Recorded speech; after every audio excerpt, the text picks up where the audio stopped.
Have you had conversations with Aaron since leaving Green Bay, and what was that goodbye like? Oh yeah, I mean we've talked multiple times, and we talked throughout the whole process too. And he was aware of where I stood, and I was aware of where he stood, and we had talks just like what he said the other day. He mentioned we had talks about his future and what he thinks his duration in Green Bay or just football in general would look like, and that played into my decision as well because where I'm in my career. And this isn't a shot at anybody, any other quarterbacks or in Green Bay. I love Jordan Love, especially. He's a great guy, but I got aspirations of doing really, really big things and being remembered. And it wasn't really a point in my career that I was willing to sacrifice.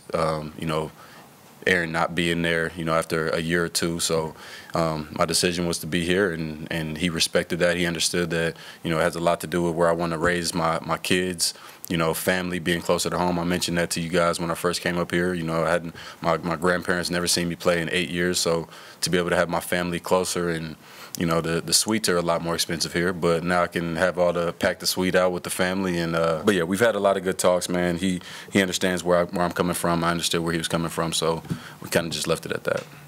Welcome in, everyone. Your Vegas Nation crew, Cassie Soto and Sam Gordon here outside of Raiders Henderson headquarters for the very last day of mandatory minicamp, Sam, and the first day that we've got to hear from Raiders wide receiver Davante Adams, the star wide receiver that they brought in the offseason and the player that everybody has had their eyes on for this minicamp, Sam.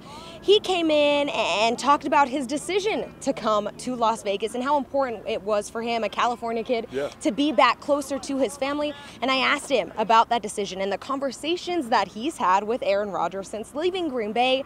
What did you make of his answer? Yeah, I made Cassie, he wants to be happy more than just on a professional level, right? We know he was one of the best receivers in the NFL. He was producing in Green Bay like such, but there's more to life than just football, and Davante Adams can still be one of the best receivers in the NFL and play at a high level and compete here with the Raiders while also balancing out his personal life a little bit. He's not the 21, 22-year-old kid that was drafted by the Green Bay Packers anymore. He's a 29-year-old man, one of the best players in the NFL in his prime, and wanted to be out here for reasons that extend beyond football. Now, with that said, football is very important to him, and he is reunited with Derek Carr, his college quarterback. It seems like they've picked right up where they left off. He talked about that extensively, and I think you can expect one of the most explosive connections in the NFL. That's what we saw. That's what we've seen from Davante Adams throughout the course of his career, and Derek Carr's never played quite with a receiver quite like him. So he seems to be in a really good place, physically, mentally, and that bodes well for the Raiders this fall.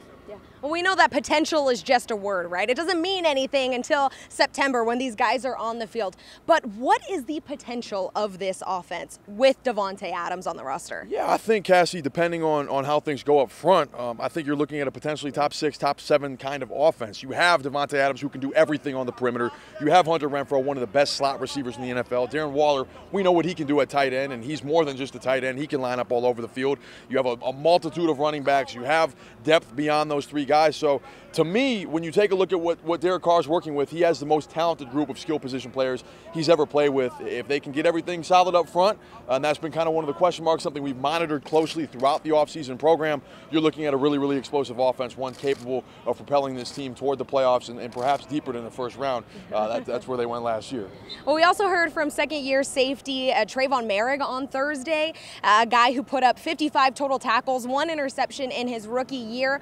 What do you see his role being and expanding maybe in this new defense? Yeah, I guess the sense I get, Cass, and just being out here and hearing what players are saying about Patrick Graham is versatility is super important. I mean, there's going to be a lot of different looks in this defense. So for him, you get the sense that being versatile, doing multiple things well is really a focal point, a point of emphasis for him. He talked a little bit about how he's emphasized the fundamentals throughout the course of the offseason, strength and conditioning, and there's just experience now that he has being an NFL player, being one of the better defensive rookies in the NFL last year. So you could tell he's really excited to build on that.